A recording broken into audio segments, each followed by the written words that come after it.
Good day, everyone. At this moment, your teacher has probably finished discussing this lesson, but in case you still have questions about it or you are preparing for a test, this video suits you. We are exposed to different kinds of text every minute. These include the updates that we see in social media, news story we encounter in daily broadsheets or newspapers or news articles, or articles we browse in magazines.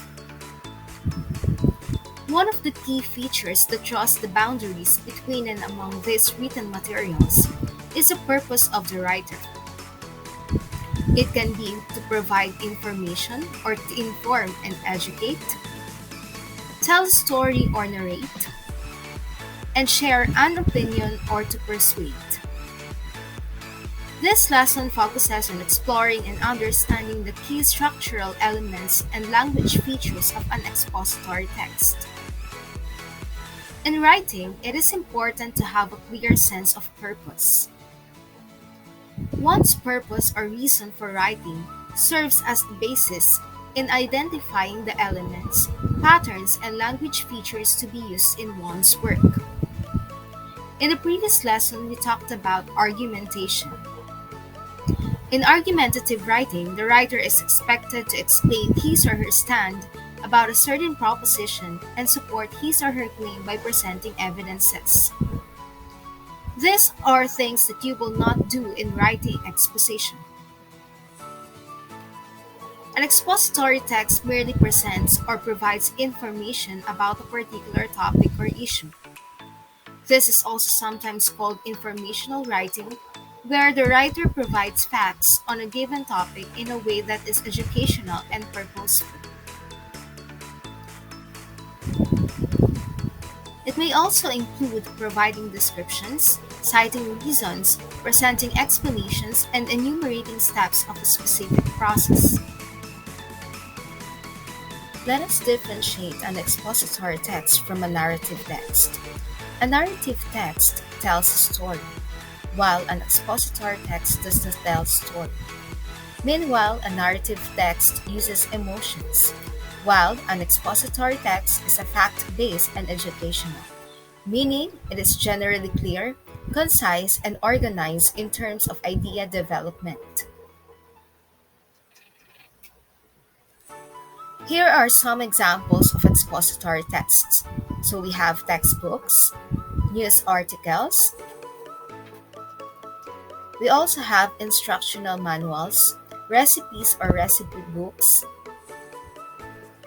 and self-help books. There are times that different forms of writing seems to incorporate same features and characteristics, but focus on your purpose or the writer's purpose in writing.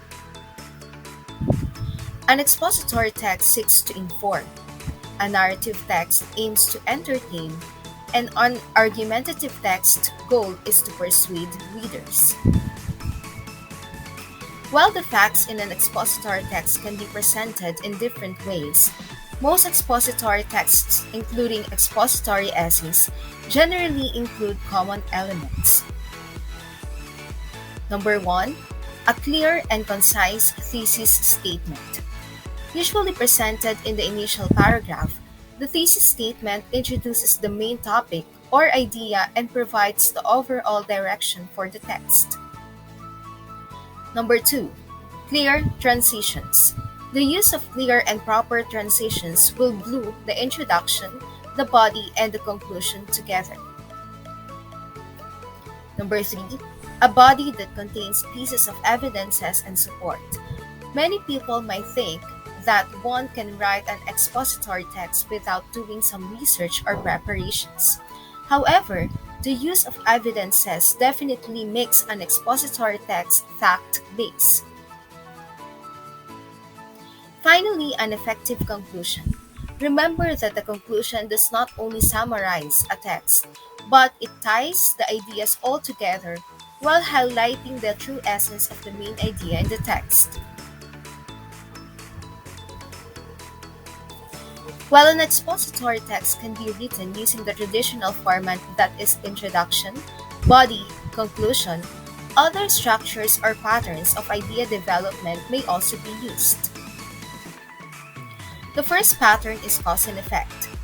Here, the writer presents the information by explaining how or why a certain event or occurrence happened, that is the cause, and what resulted from that particular cause or occurrence, and that is the effect. If you are planning to write using this pattern, you may list your ideas using this fishbone diagram.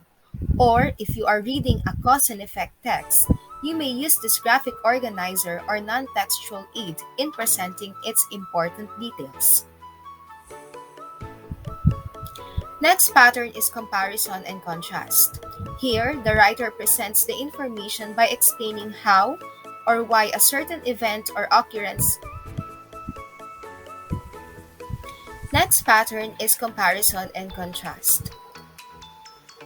Here, you are providing details as to how things, concepts, or ideas are alike or different.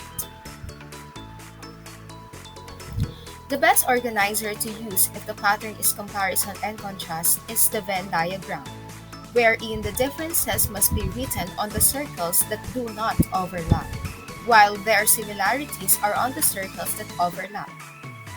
See the illustration. Third is description. In this structure, the topic is presented by providing descriptions about its attributes, features, and examples. A writer may use a spider map or concept map to list or present ideas using this pattern. Look at the samples. Next, problem and solution. The writer may present a problem and provide one or more solutions to the said problem. A writer may also use fishbone diagram like this one in listing his or her ideas. So you can present here the problem and the solution. Or a concept map if he or she intends to. Finally, we have the sequence. In this structure, information may be presented in a way that follows numerical or chronological sequence either explicitly or implicitly. This is also applicable in writing recipes or recipe books. Ideas may be listed using timelines like this, or this one,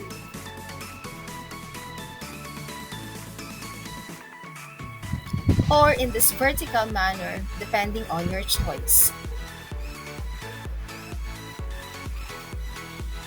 Meanwhile, the most common language feature in exposition is the use of signal words. Signal words make clear transitions from one idea to another possible.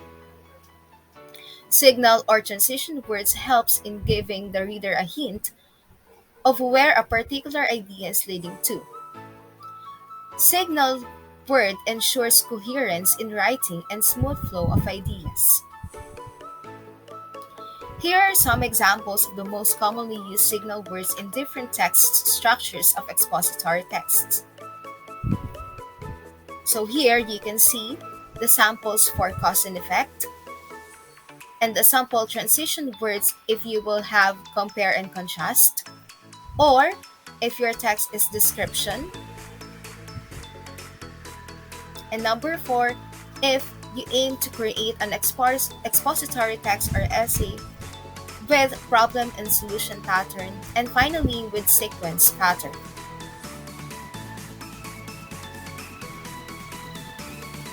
Now, let us see the example from your module. Read a text entitled DOH urges public to take part in measles and polio vaccination campaign, assure safety protocols in the immunization drive. So here is the article.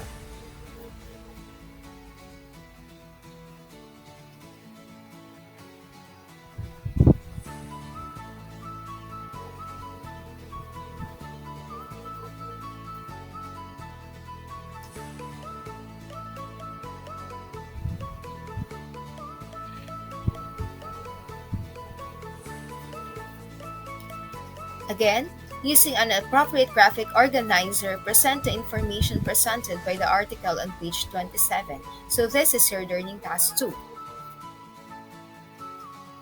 Step 1. Make sure to read and understand the text. Know the pattern utilized by the writer. Is it cause and effect, comparison and contrast, description, problem and solution, sequence, or the traditional format? By determining the pattern, you may now think of the right graphic organizer to use to present the information from the article. Step 3. You shall proceed by creating that graphic organizer and filling it out with information from the article that you have just read. Step 4. Remember, make your output neat and clean. As much as possible, demonstrate creativity and honesty in accomplishing this task. Then you are done.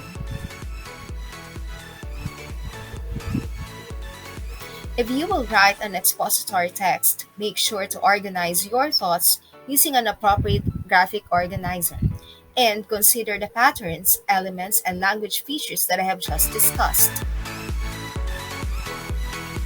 That's it. I hope you learned something today. Have a great day. Do not forget to share and subscribe so that you will be updated with the videos that I will upload in the coming days. Thank you.